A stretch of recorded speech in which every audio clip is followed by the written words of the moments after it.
Diabète chez l'enfant. Nous sommes le 23 novembre 2023 et il y a quelques jours, et plus précisément le 14 novembre, c'était la journée mondiale du diabète et c'est l'occasion d'en parler. Et aujourd'hui, nous allons parler donc du diabète chez l'enfant. L'évolution du diabète a fait un bond affolant dans le monde ces dernières années. Et les enfants, hélas, sont également concernés par cette maladie qui autrefois touchait pratiquement que les adultes. Nous verrons comment diagnostiquer le diabète chez les tout-petits, quel traitement, quelles précautions à prendre au quotidien et comment la médecine progresse pour mieux vivre avec cette maladie. Et pour en parler ce matin, j'ai le plaisir de recevoir le professeur Essia Guédouard. Bonjour. Bonjour. Merci d'être là. Merci donc, pour vous êtes chef d'unité de diabétologie pédiatrique au CHU Nefissa Hamoud, ex-Parnay. C'est bien ça. Merci d'être là. Merci. Ça sera pour la première partie de l'émission. La deuxième partie de notre émission, nous aurons le plaisir de recevoir Wided Agabi, donc l'avis de l'expert. Ce sera la rubrique de ce matin. Nous aurons Lina Deramchi aussi, qui sera parmi nous ce matin, et ML Laribi. Voilà pour nos trois chroniques et pour la deuxième partie de l'émission. Donc, une thématique qui revient très souvent, une maladie qui, hélas, progresse, comme je l'ai dit, on va dire, dans le monde entier, et en Algérie n'est pas en reste. Donc, première question, qu'est-ce que le diabète d'abord? Très bien. Ben, écoutez, le diabète, comme vous venez si bien de le dire, c'est une pathologie planétaire. C'est une des maladies chroniques les plus répandues à travers le monde. Elle touche aussi bien l'adulte que l'enfant. Donc l'enfant ne fait pas exception. Alors le diabète en général, donc nous avons le diabète de type 2, donc, qui concerne plus spécialement les adultes, mais il touche également les enfants dans une petite partie. Et vous avez le diabète insulinodépendant qui a besoin d'insuline, qui est dû à une carence en insuline qui touche spécialement l'enfant. De loin, donc c'est la forme la plus fréquente de tous les diabètes de l'enfant, environ 95%. Donc ces enfants, ils vont se trouver déficitaires en cette hormone qui est l'insuline, qui est nécessaire à la vie. C'est elle qui s'occupe d'abaisser le taux de glycémie, donc qui est secondaire lorsqu'on mange donc quelque chose de sucré, mais aussi en situation de stress ou autre. Donc, elle est là pour pallier justement à ces augmentations brusques de la glycémie. Il faudrait savoir. C'est une maladie auto-immune. C'est une maladie auto-immune. Ce que nous savons actuellement, c'est qu'à un moment donné de la vie et sur un terrain génétique particulier, des enfants, des organismes commence à fabriquer des anticorps qui sont dirigés contre son pancréas. Le pancréas, c'est l'organe qui est responsable de la production d'insuline. Et donc, lorsque une grosse partie de ces cellules sont détruites, environ 70%, c'est là que vont apparaître les symptômes, que si vous voulez qu'on en parle, donc bien sûr ce qu'on appelle le syndrome cardinal, qui est la polyurie. C'est-à-dire l'enfant va uriner beaucoup, donc il va faire des allers-retours aux toilettes, il fera pipi au lit, il se lèvera la nuit, et aussi il va boire beaucoup. Voilà, donc ce sont les signes extérieurs qui doivent alerter les parents. Il va maigrir beaucoup, donc parce qu'il va puiser aussi dans ses graisses, donc il va beaucoup maigrir et il va être fatigué. Donc, un enfant qui avait l'habitude d'avoir la boule d'énergie jouer, alors il est là, il est fatigué, il ne fera que dormir et faire pipi, des allers-retours, parfois manger un peu plus et avoir peut-être parfois une tendance aux infections, notamment chez la petite qui peut faire des petites vaginites. Alors, lorsque l'on arrive justement à ce stade de symptômes, ça veut dire qu'on est déjà en déficit en insuline. Nous ne pouvons pas vivre sans insuline. Je reviendrai un petit peu à l'histoire. Avant les années 20, avant l'avènement de l'insuline, tous les enfants décédaient. C'est-à-dire, l'insuline est nécessaire à la vie. Donc, si l'enfant commence à boire, etc., il faut vraiment être alerte. Et ça, c'est peut-être l'occasion de rappeler aux parents, lorsque vous avez un enfant qui commence à boire, à uriner, à faire pipi au lit, à maigrir, n'ayez pas d'expliquer par vous-même et dire peut-être qu'il boit beaucoup parce qu'il fait chaud, ou alors il urine beaucoup parce qu'il fait froid, ou peut-être il a des conflits à l'école, ou il est contrarié, il a maigri, il commence à grandir, à prendre... Non. Donc il faudrait se diriger vers, c'est-à-dire le médecin, et lui raconter exactement les symptômes de votre enfant. C'est lui seul qui pourra vous aider et poser le diagnostic, dire que c'est ça et ce n'est pas ça. Donc c'est ça donc l'idée, c'est de faire le diagnostic précocement. Justement, d'où l'importance vraiment de faire le diagnostic précoce, surtout chez les enfants. C'est quand même assez, on va dire, assez compliqué, un peu plus délicat à reconnaître chez l'enfant que chez l'adulte. Oui, oui. Parce qu'un adulte pourra donner des mots, on va dire, mettre des mots sur ce qu'il ressent et tout, sur les différences. Surtout un enfant, il n'a pas tendance, on va dire, à surveiller son corps, on va dire, à observer combien de fois il urine ou par exemple la quantité d'eau qu'il va boire. C'est différent d'un adulte. C'est différent. D'abord, s'il est tout petit, un nourrisson, parce que ça touche également les tout petits et qu'ils ont encore leur couche. Peut-être la mère, elle pourrait peut-être pas penser à la lourdeur, ou au changement. Au fait, elle aura besoin de plus de couches en 24 heures, donc elle va en mettre plusieurs fois. Il faudrait aussi qu'on dise aux parents, même le diabète touche des enfants plus jeunes, les moins de 5 ans. Donc à partir de 6 mois, il y a des enfants déjà à partir de 6 mois. Bien sûr, on en a. C'est-à-dire que maintenant, on a une explosion de cas de diabète de type 1 chez l'enfant. Donc nous en avons des enfants qui sont beaucoup plus nombreux, mais aussi beaucoup plus jeunes, sous forme d'une véritable épidémie. Et donc nous devrions aussi être alertes. Si un enfant a besoin de plus de couches, si il boit beaucoup, il demande plus de biberon, faites très attention. Donc c'est peut-être notre enfant. Il est possible qu'il est en train de faire un diabète. Un diabète, très bien. Voilà. Moi, ce que je vous propose tout de suite, et aux téléspectateurs aussi, c'est de suivre un reportage de Feri El Chir. On regarde le reportage et on continue notre débat juste après.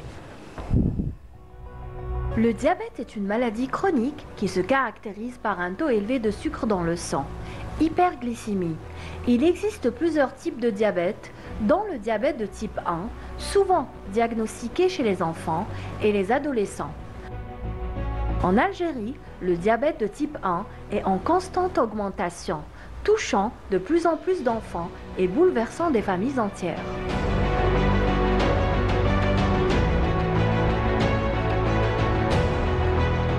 Aujourd'hui, comme vous le savez, le diabète de type 1 fait ravage dans le monde et malheureusement, son incidence aussi ne cesse d'augmenter en Algérie, notamment depuis la conjoncture du Covid. Nous assistons aujourd'hui à une flambée des nouveaux cas. Les statistiques depuis 2017 déjà en Algérie parlent d'une incidence de 27 à 30 nouveaux cas pour 100 000 enfants entre 0 et 14 ans. C'est la particularité malheureusement qu'a le diabète de type 1 aujourd'hui, aussi bien en Algérie que dans le monde. Les signes à connaître pour détecter précocement un diabète de type 1 incluent une soif excessive ainsi qu'un besoin d'uriner fréquent, même durant la nuit, accompagné d'une fatigue intense et parfois d'une perte de poids. Malheureusement, si on n'y prête pas attention au début, ces signes vont aussi s'associer à d'autres signes plus sévères, notamment ceux de la cétose, c'est-à-dire une augmentation sévère du taux de glucose dans le sang, va se compliquer par un taux de corps cétonique élevé, une acidité et donc du pH sanguin, avec des douleurs abdominales. Une douleur abdominale, généralement, n'est pas quelque chose qu'on pourra calmer à la maison. Donc le recours aux urgences pour quelqu'un qui est averti va faire appel à une glycémie veineuse ou urinaire, et qui va démasquer la maladie. L'activité physique joue un rôle crucial dans l'équilibre du diabète. Elle permet d'améliorer le bien-être général. En complément des traitements médicaux, des ateliers pédagogiques sont organisés afin de sensibiliser les enfants et leurs familles. Ces ateliers offrent un véritable espace d'échange. Au-delà de la prise en charge thérapeutique, c'est-à-dire la mise en route d'une insunothérapie qui doit se faire très rapidement, même si nous sommes confrontés à un refus, un déni très présent dès le début. C'est clair, c'est une maladie lourde à accepter au début, mais néanmoins on essaye de le faire progressivement en essayant de gagner le maximum d'adhérence du patient, notamment le jeune enfant. Sinon, bien sûr, le fait de partager la maladie en créant une certaine convivialité, des ateliers éducatifs cumulatifs, ils sont aussi bien intéressants en individuel, mais surtout en collectif. Donc on peut à l'occasion d'une fois par mois ou bien plusieurs fois par mois rassembler ces jeunes enfants avec ou sans leurs parents autour donc de thématiques relatives à leur maladie, gestion du diabète, leur alimentation, l'activité physique et tout. Tout ça, ça permet donc de partager et de réduire un peu, d'apaiser. Et un enfant qui fait du sport et qui perce, c'est un enfant qui va aussi gagner déjà en personnalité. Donc c'est quelqu'un qui aura une grande confiance en soi, mais aussi il va réduire ses besoins en insuline. Donc il peut réduire le nombre d'injections, mais surtout le nombre de doses. Grâce à ces initiatives, les enfants apprennent à lier sport et santé, tout en gagnant en autonomie et en confiance pour mieux gérer leur maladie. Voilà, c'était un sujet de Feriel Cheikh si vous pouvez nous joindre, hein, le téléphone est à votre disposition. Vous pouvez nous appeler au 021 23 98 91. Si vous avez des témoignages, si vous avez un enfant diabétique, vous pouvez nous appeler et nous raconter un petit peu comment s'est passé et surtout l'acceptation de la maladie. Donc une maladie, on va dire que l'on connaît, on entend parler comme ça, diabète, mais en fait, quelle est la différence entre le diabète de type 1 et le diabète de type 2? Effectivement, ils ont un point commun qui sont les symptômes. Oui. C'est-à-dire boire beaucoup, uriner beaucoup. Cependant, c'est deux maladies complètement différentes. D'accord. Le diabète de type 2, on a de l'insuline, ou alors elle est un tout petit peu diminuée. Il y a de l'insulinorésistance. Cependant, dans le diabète de type 1, on n'a pas du tout d'insuline. Et c'est là où réside l'urgence de diagnostic pour le diabète de type 1. Avec le diabète de type 2, on peut rester peut-être longtemps avec une hyperglycémie sans se rendre compte. Cependant, dans le diabète de type 2, il y a urgence parce que dès le moment où on commence à avoir les symptômes, ça veut dire qu'on est déjà devant une carence très importante en insuline. Et comme on l'a si bien vu dans le reportage, on va basculer inéluctablement après les symptômes vers une phase qu'on appelle l'acidocétose ou l'acétose, où, si vous voulez, cette hyperglycémie va se transformer en acide. Et l'acidité, vraiment, elle est incompatible avec la vie. Alors, ces enfants-là, au lieu d'arriver, c'est-à-dire être diagnostiqués au moment où ils ont des symptômes, mais ils restent quand même bien, ils sont là, ils marchent, ils ont un très bon examen neurologique. S'ils ont de l'acidité, de l'acidocétose, ils seront dans un état vraiment comateux, ils seront au niveau de la réanimation. Et donc, vous voyez que le diagnostic aussi, il va être annoncé dans un contexte catastrophique qui est l'acidocétose. Et c'est pour cela qu'on est en train de prôner justement de faire le diagnostic précocement. Et le premier maillon de toute cette chaîne de diagnostic, c'est bien les parents. C'est eux qui doivent être alertes. Donc, si on doit parler des parents, aussi le rôle de l'enseignant qui peut être attirer l'attention, parce que l'enfant il passe aussi la majeure partie de son temps. Énormément de temps, effectivement, ou à l'école ou en crèche. Bien sûr, ou en crèche, donc il faudrait qu'ils soient également alertes, les enseignants ou alors en crèche, et bien sûr le médecin, bien sûr, qui sera alerte aussi à ces symptômes et pour faire le diagnostic de plus en plus, c'est-à-dire au moment opportun, le plus précocement possible. Donc, est-ce que les enfants ont plus le diabète de type 1 que le diabète de type 2? C'est sûr, c'est la forme la plus, de loin la plus fréquente, 95%, même si actuellement aussi, nous avons vu que le diabète de type 2 donc, a gagné aussi du terrain, donc ces dernières années, notamment chez l'enfant, avec l'obésité, le problème d'obésité chez l'enfant, le problème de la malbouffe, de la sédentarité. Donc, nous avons également des enfants... Tous ces symptômes-là, c'est surtout pour le diabète, qu'on soit bien d'accord, c'est surtout pour le diabète de type 2. Oui. Voilà. Donc l'obésité, la malbouffe, etc. Et là, c'est un peu l'hygiène de vie. Cependant, si je reviens au diabète de type 1, donc les parents, parfois, ils viennent vers vous pour les déculpabiliser un petit peu et dire c'est pas de votre faute. Justement, est-ce que c'est héréditaire ou non? Parce que ce n'est pas héréditaire, il y a un lit génétique. Ça veut dire qu'on a plus de risques d'attraper le diabète lorsqu'on a des parents diabétiques type 1 ou lorsque nous avons aussi un frère, une sœur dans la famille ou des cousins qui sont diabétiques. Après, ce n'est pas héréditaire, hein. Ce n'est pas obligatoire, donc c'est génétique. Voilà, pour un petit peu déculpabiliser les parents, parce que la première des choses, les parents culpabilisent, c'est de ma faute, c'est moi. Et c'est de ma faute aussi parce que je lui ai donné beaucoup de sucre. Non, ça n'a absolument rien à voir. Voilà. C'est une pathologie qui est auto-immune. C'est-à-dire, comme je vous ai dit tout à l'heure, l'organisme va fabriquer des anticorps qui vont attaquer le pancréas. Pardon, une question. Est-ce qu'on sait d'où ça vient, la maladie de ce diabète? Nous ne savons pas. Le jour peut-être que l'on saura un peu peu plus on pourra faire de la prévention pour éviter justement cette pathologie. Nous en restons à des hypothèses, des virus, comme on a vu, peut-être le Covid est une partie, est un élément de tous ces virus. Peut-être il y a d'autres théories hygiénistes. Donc on a plusieurs théories, mais actuellement nous n'en savons pas plus que ça. Voilà, mais il y a des progrès qui sont faits dans ce sens. Et j'espère dans un avenir proche qu'on pourra quand même avoir une explication et pouvoir arrêter ce processus auto-humain justement pour éviter que ce pancréas justement ne soit agressé par ces auto-anticorps. Très bien. Voilà. Alors la prise en charge est très importante parce qu'une maladie bien prise en charge, c'est une maladie avec laquelle on peut vivre, on va dire, avoir une vie pratiquement normale. Écoutez, le diabète, c'est sûr que c'est une maladie lourde. Et lorsqu'elle concerne l'enfant, c'est encore plus lourd.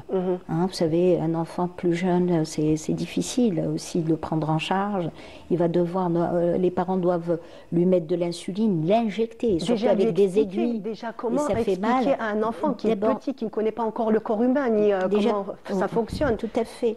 Donc les enfants, quand ils sont petits, donc ça c'est, nous tournons vers les parents. C'est eux au début, donc, mais l'enfant, au fur et à mesure qu'il va grandir, aussi, nous allons aussi lui expliquer ce que c'est que le diabète, etc.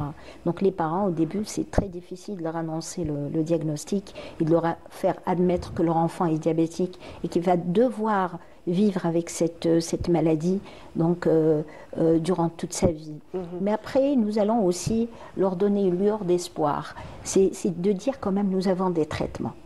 Et en Algérie aussi, nous avons quand même des insulines qui sont là, nous avons des bandelettes et nous pouvons également le stylo, et nous avons quand même un soin de qualité à donner, même si parfois nous manquons aussi de ce qui se fait ailleurs par rapport à la technologie nouvelle, mais ça viendra.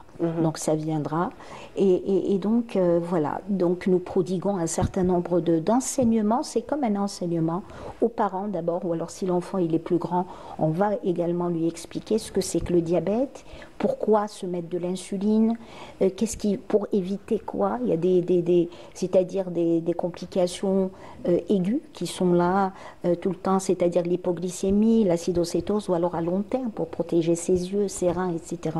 Et en lui disant aussi que c'est une pathologie qu'il va falloir apprivoiser. De toute façon, si tu l'apprivoises, elle va être ton amie, elle va te protéger. Et le contraire, vraiment, ça va être délétère pour lui s'il ne suit pas toutes ce qu'on lui prodiguons comme information ou comme soin. Donc, dans un premier temps, pour le diabète chez l'enfant, c'est d'abord les parents. C'est les parents à qui nous devons donner toutes les informations, apprendre à vivre, même si ce n'est pas eux qui ont ce diabète. Justement. Mais en fait, c'est eux les premiers qui doivent savoir vivre avec ce diabète et surtout le gérer pour leur enfant. C'est sûr, parce que c'est quand même un bouleversement de toute la famille. Le diabète, il touche cet enfant, mais il touche aussi toute cette famille dans sa manière de vivre, de manger. Donc ça va quand même compliquer les choses. Mais quand même, nous avons un message à leur dire que quand même un diabétique, et nous en avons des exemples. Oui, nous avons beaucoup d'exemples autour de nous. Des exemples comme des malades que nous suivons.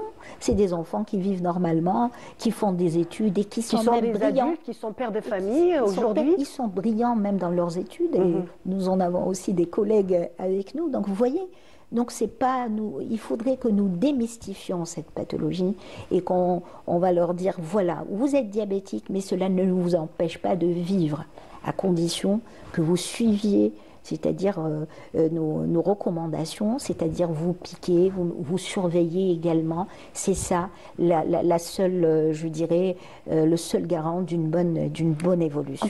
En parlant de mode de vie, est-ce qu'un diabétique d'un enfant, toujours un diabétique de type 1, a le droit à une alimentation, on va dire, ordinaire comme tout le reste des enfants? C'est sûr. Eh bien, écoutez, il y a quelques années en arrière, il était un peu impensable d'autoriser un certain nombre de choses, notamment du sucre à un enfant diabétique. Voilà, justement, on va se dire, ah oui, les diabétiques, on ne lui donne absolument pas de sucre, pas du tout. Eh bien, la vision actuelle, c'est qu'un enfant diabétique peut manger de tout, comme un autre enfant de son âge, parce qu'il a des besoins aussi de croissance. Il peut manger des fruits sucrés, il peut... Après... et ça va être une alimentation saine, et que celle-ci aussi, elle est appliquée pour tous les enfants de son âge. Exactement, pour le tous les soda enfants. n'est pas permis, même pour les enfants qui sont... Absolument. voilà. Nous prenons une alimentation qui est saine, et donc il peut manger tout. Même parfois, on peut effectivement, on peut aussi se permettre un certain nombre de gâteries lors de fêtes, des repas de fête, des repas exceptionnels. Donc vous voyez, donc franchement, cette façon de faire a beaucoup aidé l'enfant diabétique à accepter sa pathologie pour une meilleure qualité de vie. Parce que finalement, c'est ça ce que nous voulons, c'est que cet enfant ait une qualité de vie. La qualité de vie, c'est quoi?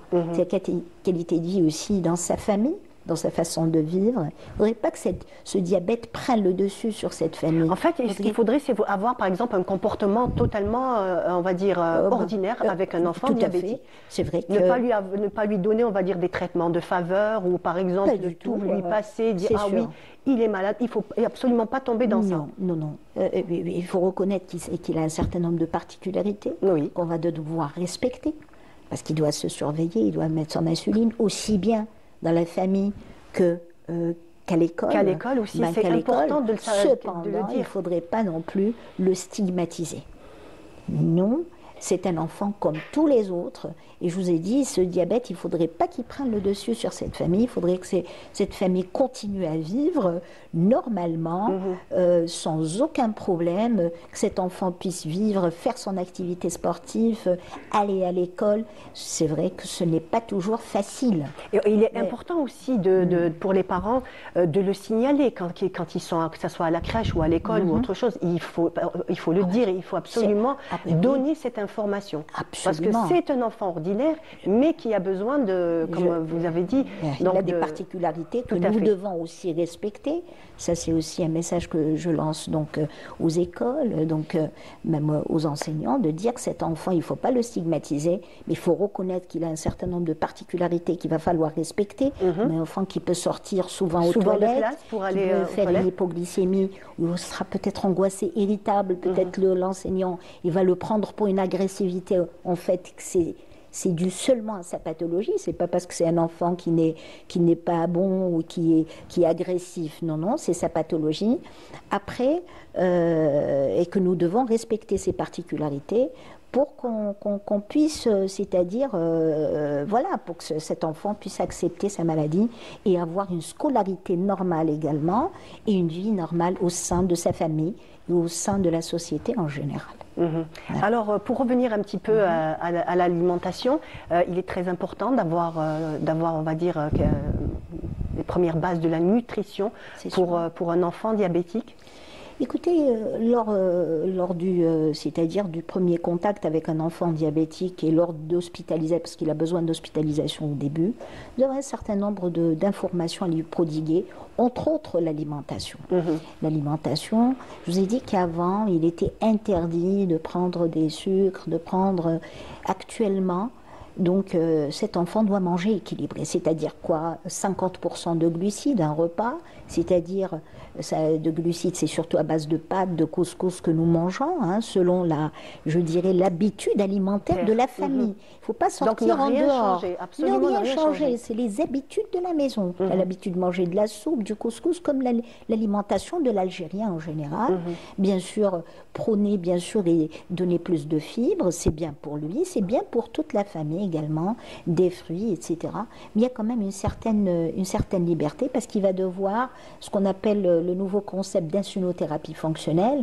Avant, cet enfant avait des insulines, des doses qui étaient fixes et que on donnait des repas vraiment très stricts, chose qu'actuellement... limite déprimant, surtout pour un enfant. Cependant, maintenant, c'est l'insuline qui nous suit. Ce n'est pas le contraire. Ça veut dire l'insuline, la dose d'insuline, elle sera donnée en fonction de ce que cet enfant va manger, en fonction de son choix.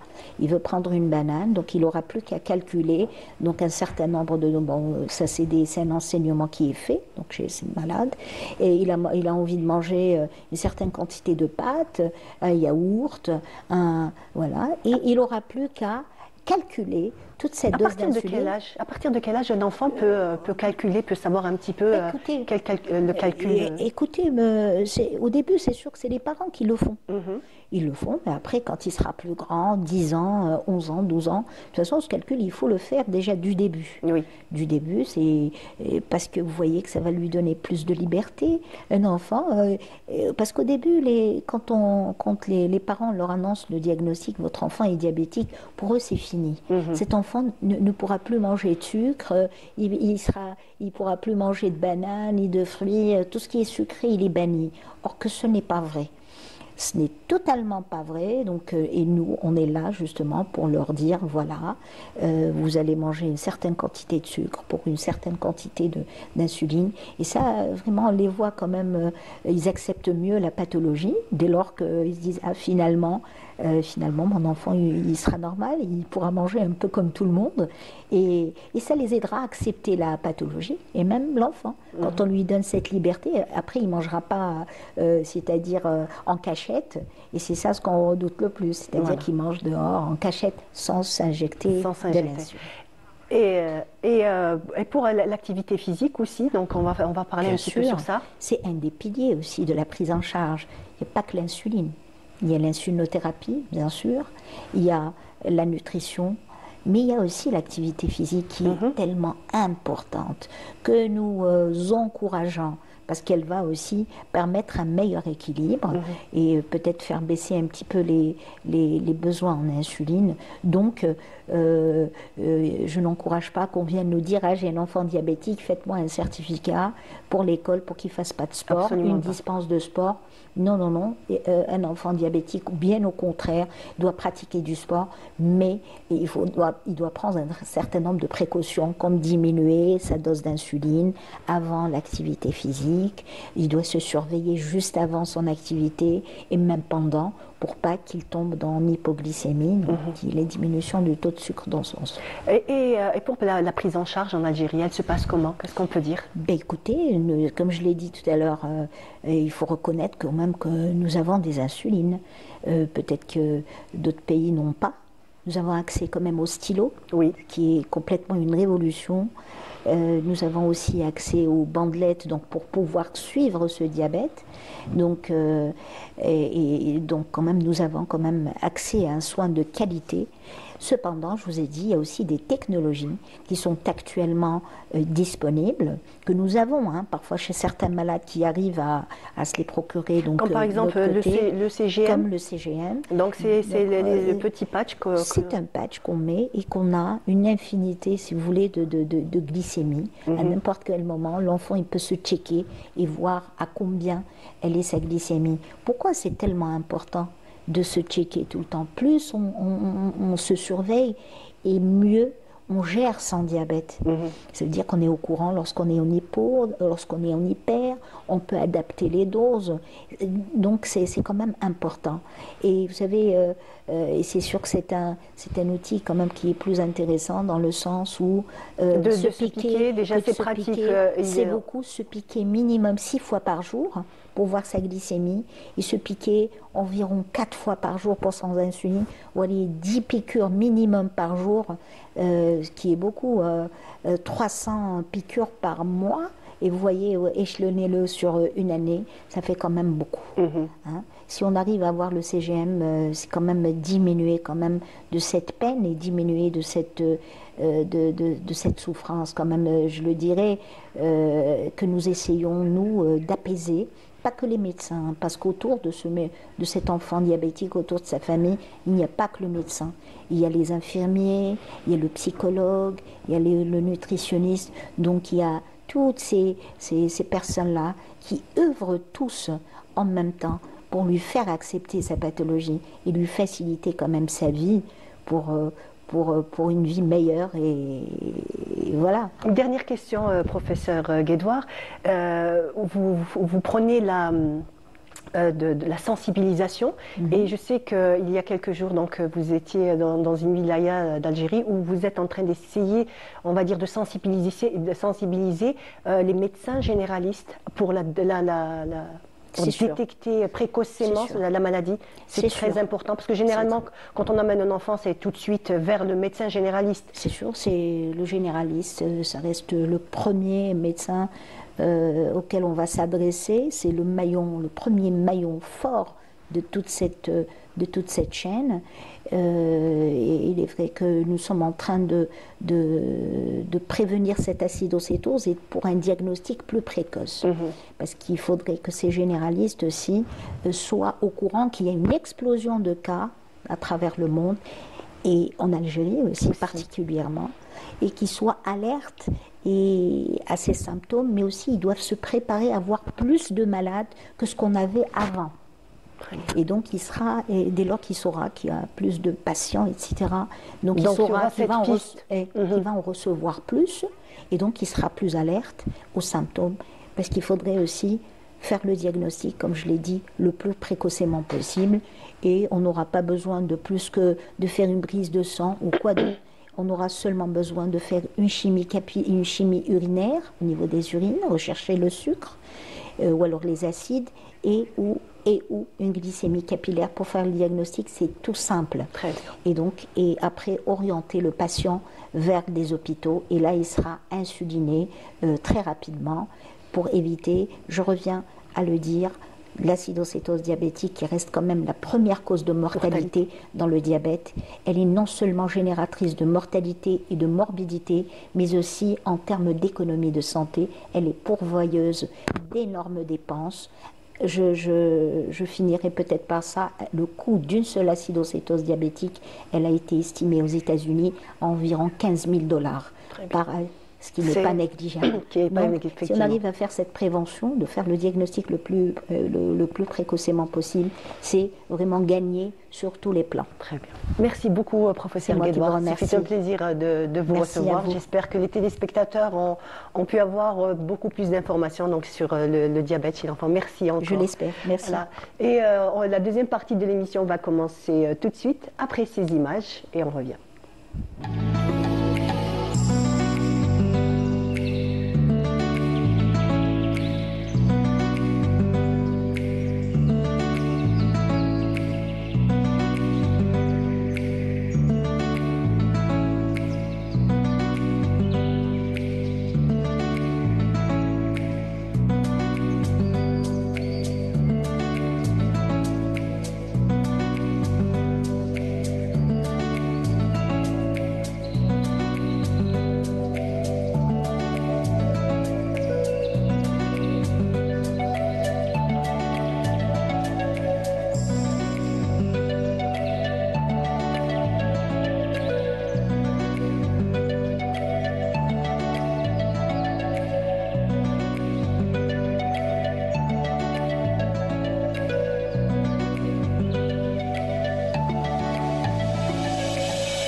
De retour sur notre plateau, vous êtes toujours avec votre émission Ma famille, ma vie, et aujourd'hui le trio est là. Donc Wideda Gabi, bonjour. Bonjour Mariam, bonjour nos chers téléspectateurs. Ravi de te recevoir, comme à chaque fois, c'est un plaisir. Plaisir partagé. Et Aïchek Emel Aribi, bonjour. Bonjour Mariam. Comment vas-tu? Ça va très bien, merci. Alhamdulillah, ravi de te recevoir aussi. Et Dina Deramchi, bonjour. Bonjour. Comment vas-tu? Ça va très bien et toi? Alhamdulillah, je te remercie. Alhamdulillah, aujourd'hui, alors on va parler avec Wideda Gabi, on va parler d'insuline. Et cette fois-ci, pas d'insuline qu'on s'injecte, mais l'insuline de notre propre corps. On va savoir un petit peu comment ça marche? Oui. Très bien. Alors, l'avis, tout de suite, le jingle, l'avis de l'expert, et on revient à Wided.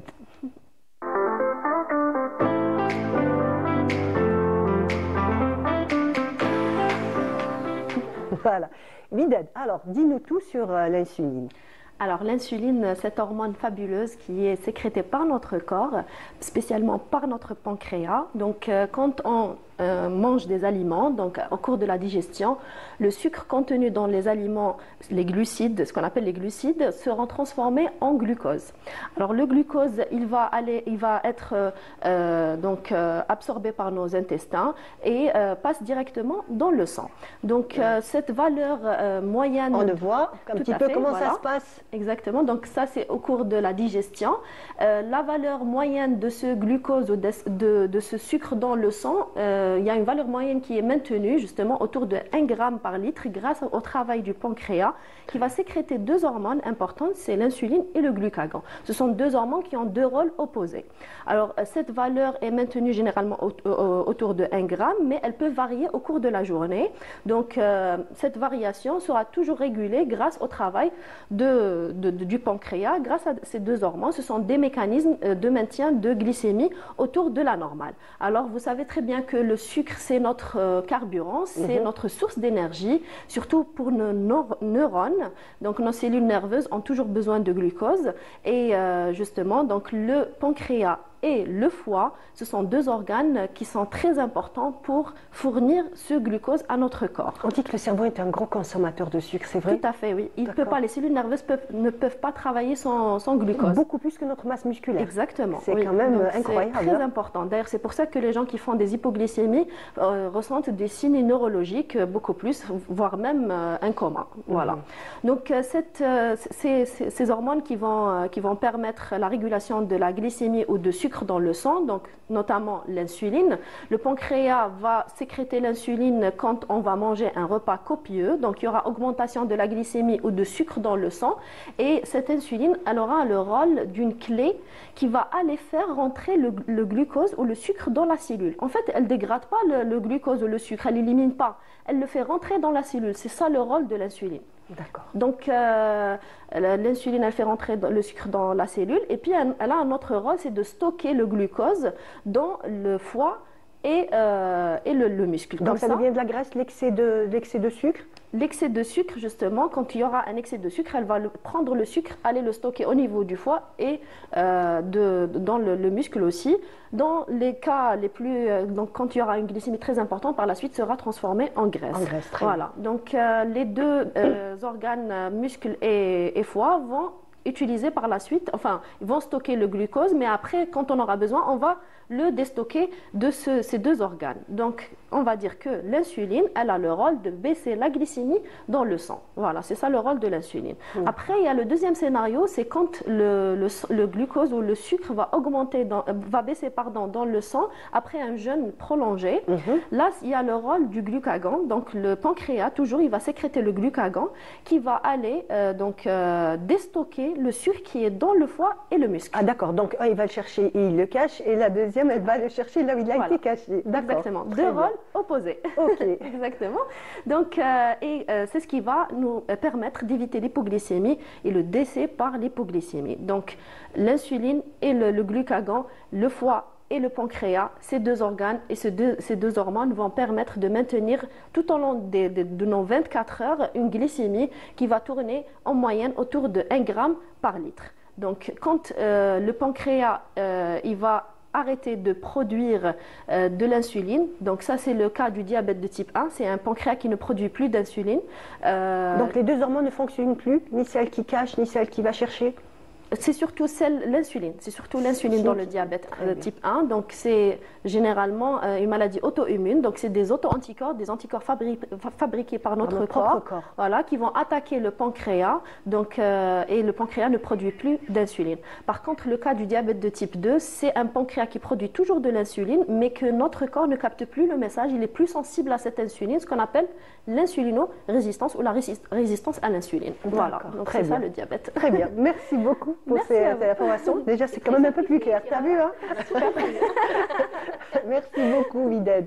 Et tout de suite, vitalité à domicile avec Lina Deramchi. Le jingle d'abord.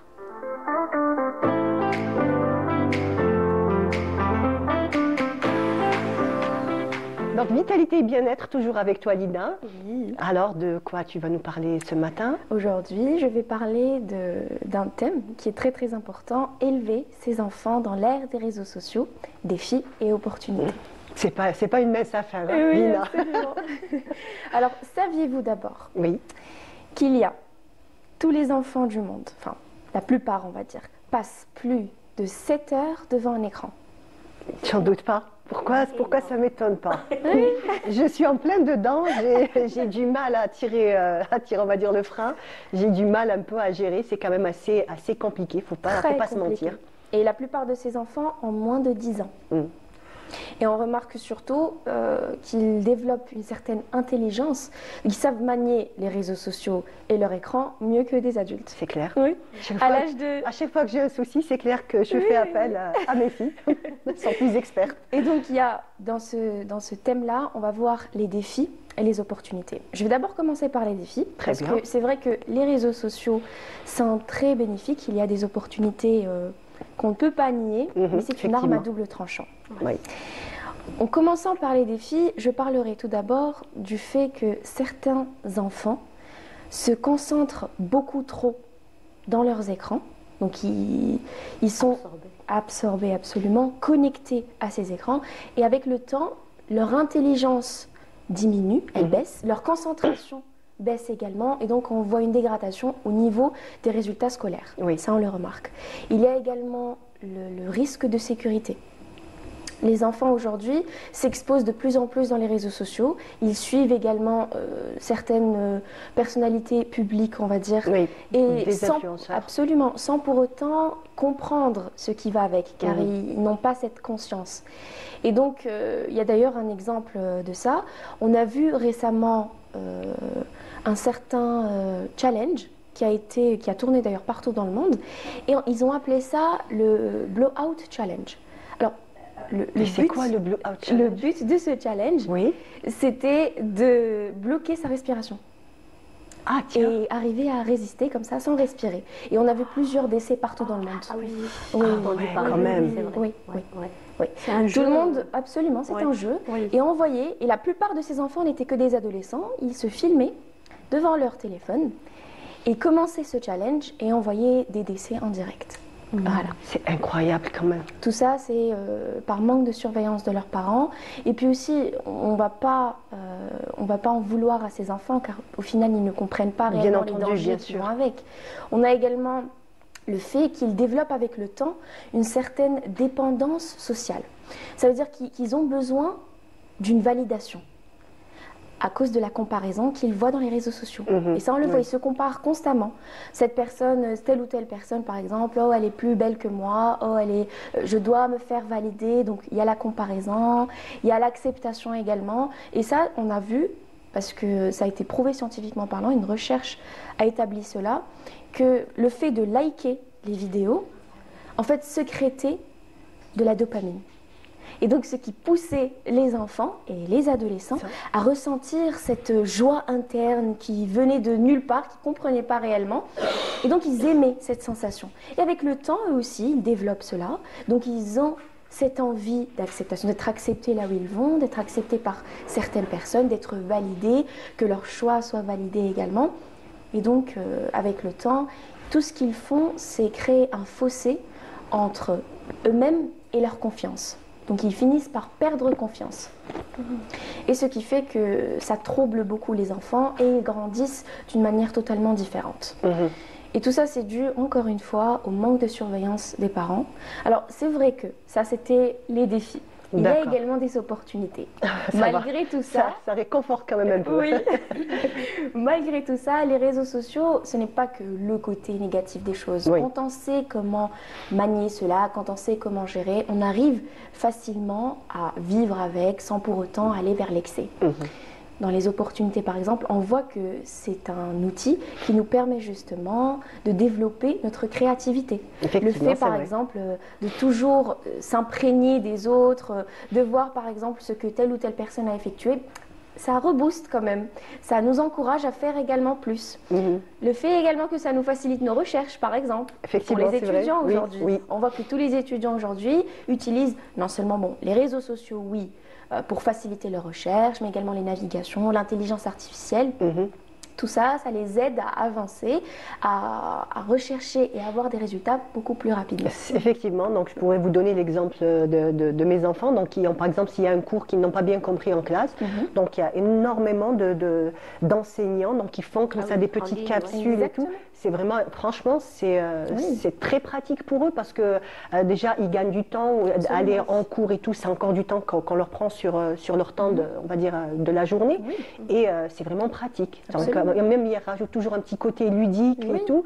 En fait, ils se lâchent. Il faut se dire que ces enseignants, quand ils sont sur les réseaux sociaux, ils se lâchent. Ils sont un peu plus sympas que quand ils sont en cours. Voilà. Et ça capte l'attention des enfants. Oui, et surtout ça parce que ils ont tendance à mieux se concentrer avec un écran qu'en réalité. Donc, quand ils sont en classe, par exemple, ils perdent facilement la concentration quand la prof parle. Mais avec un écran, non. C'est un petit écran comme ça. Il est chez lui, il regarde et il est beaucoup plus concentré qu'en règle générale.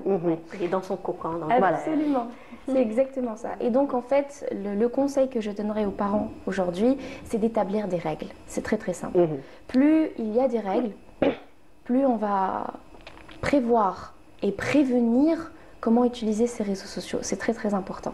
Donc par exemple, limiter le temps d'écran, revenir aux anciennes méthodes, au lieu de laisser nos enfants utiliser les réseaux sociaux ou les écrans H24, 7 heures par jour, on peut par exemple les inscrire à faire une activité physique. Une activité absolument. Des hobbies, le dessin, le chant, la danse, peu importe. Vraiment surtout également pour qu'ils créent un lien social avec les gens. C'est très important. Parce qu'avec le temps, ils deviennent beaucoup plus solitaires et timides. Ils préfèrent réserver. Absolument, ils se coupent du monde et ils vivent dans un tout autre monde, un monde numérique. Propre à eux. Oui. Et donc, activité physique, parce qu'on sait très bien que qui dit écran dit sédentarité, et qui dit sédentarité dit malbouffe. Généralement, c'est toujours un écran avec un petit plateau ou toujours des. Tout est relié. Pas de très bonnes choses qui est à côté. Ça peut être des chips, du chocolat, enfin que des choses mauvaises pour la santé. Ils finissent par développer les maladies. Par exemple, comme le diabète aussi. Voilà, comme le diabète de type 2, comme vient de le dire Falida, effectivement. Et donc, tout ça, c'est relié. Et plus les parents seront présents pour leurs enfants, plus ils seront conscients des dangers que cela peut apporter. Donc, mais il ne faut pas se mentir, en fait, c'est un nouveau défi les parents de nos jours.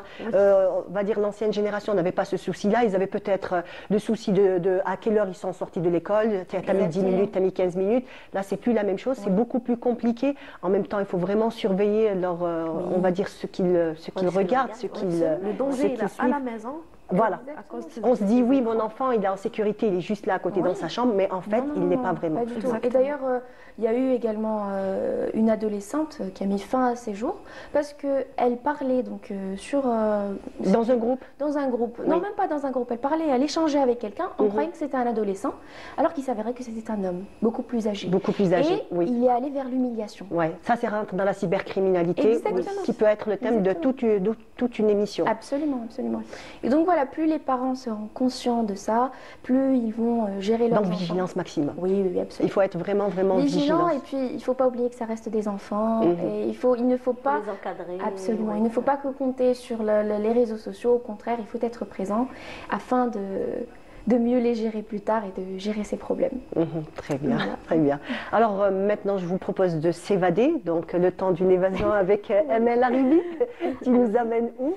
Eh bien, après, je vais vous montrer en Australie le récif corallien. Mais tout d'abord, On va parler du corail. Voilà, quoi, du corail. Bah, on connaît le corail sur des bijoux, on connaît la couleur corail. Mais généralement, les gens croient que le corail est un végétal, alors c'est faux. Est-ce que c'est un végétal ou Non, pas du tout. C'est vrai qu'il est appelé végétal marin, mais c'est un animal. D'accord. C'est un polype qui vit en symbiose avec une algue qui s'appelle zooxanthelle. Eh bien, cette algue, eh bien, elle fournit les nutriments et l'énergie pour ce corail. Et le corail, on peut le trouver à des profondeurs moins de 50 mètres. Pourquoi? Parce que cette algue, il lui faut créer la photosynthèse. Donc, il faut qu'elle ait de la lumière pour que le corail survive. Et aussi, à noter aussi, la température de l'eau, elle est très importante pour que le corail survive. C'est entre 21 et 29 degrés. Donc vous me direz comment se forme un récif corallien. Ah justement, oui, comment ça se forme? Donc le récif corallien, c'est une multitude de coraux, de plusieurs espèces. Et à noter aussi, le corail, il y a deux espèces. Il y a le corail mou et le corail dur. Le corail dur, il est pourvu d'un squelette calcaire. Bien sûr, le corail mou, il est dépourvu de squelette. Donc, avec la création de ces multitudes de coraux, on forme un récif. Bien sûr, pendant ces récifs-là, ils créent un abri pour pas mal d'espèces de coraux et aussi une multitude d'espèces de poissons, également de crustacés, de mollusques qui vivent dans ce récif. Donc ce récif également peut créer comme une barrière contre les tempêtes, les tornades, également tout ce qui est... parce que ça forme comme une brise-lames. Donc quand il y a des tempêtes et des tornades, donc les vagues, elles vont être vraiment empêchées d'arriver jusqu'aux côtes. Donc en fait, ça va stopper un petit peu la violence des vagues. Exactement, ça va stopper toute cette énergie de la vague contre les côtes pour empêcher aussi des dégâts humains et matériels et aussi l'érosion de la côte. Voilà. Donc il y a beaucoup de récifs coralliens dans le monde, Amel? Oui, il y a même chez nous. Oui, la Méditerranée, du côté d'El-Kala, le récif corallien, le corail rouge, d'ailleurs qu'on utilise pour les bijoux, très connu. Pratiquement tous les bijoux. Exactement. Bijoux kabyles surtout. Dans notre berbère, oui. D'ailleurs, je fais un coucou par la couleur, on va dire. Oui, c'est aussi très, comment dire, élégant. Voilà, je trouvais le terme. Donc, d'ici quelques années, malheureusement, ces coraux risquent d'être dégradés. Il y a trois phénomènes. Il y a le réchauffement climatique qui cause ces dégâts. Il y a aussi le facteur humain qui n'est pas négligeable. La surpêche. Et la surpêche. Donc on va parler du côté humain. On a les industries, les particuliers qui rejettent beaucoup malheureusement d'eau usée et même des produits phytosanitaires qui dégradent le corail malheureusement. Il y a aussi le facteur surpêche, les pêcheurs qui pêchent excessivement trop et même à n'importe quel moment les coraux. Et même, des fois, ils emploient des méthodes assez... Justement, un genre assez cruel, voilà, c'est une des dynamites, des explosifs. Exactement. Ça dégrade. Il y a même aussi des espèces de filets sur des dizaines de kilomètres. En fait, ils raclent comme ça le fond de la mer. Ouais, et voilà, malheureusement. Et il y a aussi le réchauffement climatique qui dégrade sensiblement le corail. Il lui fait perdre même la couleur parce que la température de l'eau, elle doit pas excéder les 29 degrés. Donc, quand la température est très élevée, le corail perd de sa couleur. On appelle ça le blanchissement du corail. Et comment c'est dû? C'est que l'algue qui vit avec le corail, eh bien, l'algue va expulser cette algue. Donc, ce qui fait que le corail va perdre sa source de nourriture. Il va perdre sa couleur et d'où le blanchiment. Et peut aussi mourir progressivement dû à la chaleur. Et quand il perd sa couleur, est-ce qu'il est toujours vivant ou est-ce que c'est un corail? Si la température persiste pendant une longue durée, oui. Ça va entraîner la mort du corail? Ça va entraîner la mort du corail. Mais si la température elle est vraiment limitée, donc ça va. Le corail peut survivre encore. Mais si la température persiste pendant un long moment, malheureusement, le corail se perd, malheureusement. Donc il y a le récif corallien le plus connu au monde, c'est au niveau de l'Australie. Ça se situe au nord-est de la côte australienne. Donc elle s'étend à plus de 2300 km. Voilà, on peut la voir à l'écran. C'est vraiment agréable. C'est absolument fabuleux. C'est magnifique. Donc elle s'étend à 2300 km. Elle a une superficie de 344 400 km². C'est énorme. D'où, oui, la superficie, elle est énorme. Donc ce récif-là, eh bien, il abrite pas mal d'espèces. On a 400 espèces de coraux, 1500 espèces de poissons et 400 espèces de crustacés, de mollusques, d'où le crabe, l'étoile de mer, ainsi de suite. Et aussi des espèces en voie de disparition qui trouvent abri vers ces récifs qu'on appelle dugong. C'est une espèce de mammifère qui ressemble à un lamentin, je pense qu'il y a une image. Le dugong. Comme le lamentin. Ouais, voilà. Il ressemble beaucoup. C'est un mammifère qui ressemble beaucoup. C'est un cousin du dauphin, un peu le cousin du dauphin. Mais il a une tronche un peu comme ça. Je pense que son museau, il a une espèce de bosse au niveau du museau, et même, je crois, sa couleur est un peu plus claire que. Il est blanc. Voilà. Blanc-gris à peu près comme ça. Et donc il y a aussi les grandes tortues. Les grandes tortues vertes qui sont aussi en voie de disparition, donc qui trouvent refuge dans ces récifs. C'est leur habitat. Est-ce que c'est leur habitat où ils viennent Oui, c'est leur habitat, c'est leur habitat. Donc ils sont en voie de, voilà, ça c'est la grande tortue verte qui est aussi en voie d'extinction malheureusement, et le dugong aussi. Et ce site, par contre, est classé depuis 1981 dans le patrimoine mondial de l'UNESCO, d'où le surnom de la Grande Barrière. Donc ils lui ont donné le nom de la Grande Barrière. Donc, voilà. Il y a aussi le deuxième aussi qui est classé après le récif corallien d'Australie, c'est le Belize. C'est un pays qui est entre le Mexique et le Guatemala. Donc là, on va carrément du côté de l'Amérique latine. Voilà, en Amérique centrale. L'Amérique centrale. Donc il est classé aussi en deuxième position après le récif corallien australien. D'accord. Voilà. Donc ça abrite une biodiversité extraordinaire. Extraordinaire, que ce soit les poissons, les coraux, les mollusques, les crustacés, toute espèce. Nemo, hein, entre autres, il y a Nemo aussi. Nemo. On en parlait tout à l'heure. Tout à l'heure, quand elle m'a dit, c'est un refuge. Voilà, le corail, je lui dis, on va parler de Nemo. Hein. Ah oui. Voilà, un petit peu pour revenir à quand même les bienfaits de nos jours. On réussit à avoir des images qui nous viennent du bout du monde, à apprendre des choses qu'on ignorait totalement, et quand même qui sont à la portée de tout le monde. Voilà. L'accès à l'information.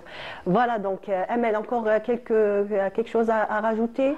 Sinon, on retrouve les coraux un peu partout dans toutes les mers. Oui. Il y a la mer Rouge, il y a la mer Rouge aussi. Oui, donc on a l'Égypte aussi qui est réputée pour ses récifs. Oui, exactement. Donc il n'y a pas que à des endroits précis, par exemple le Pacifique.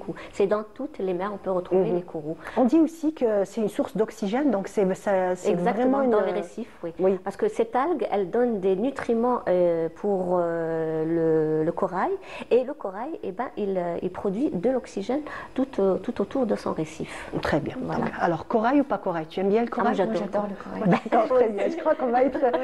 Et toi, Vidal? C'est l'unanimité. L'unanimité. Donc, l'argent avec le corail, généralement. C'est même l'or aussi, ça reste un beau mariage, mais je ne sais pas, je reste toujours l'or, plutôt je sais pas, mais c'est plus l'argent. L'argent, ouais. On est plus habitué. Sinon, comme ça, pur. Carrément, une petite branche. C'est très joli.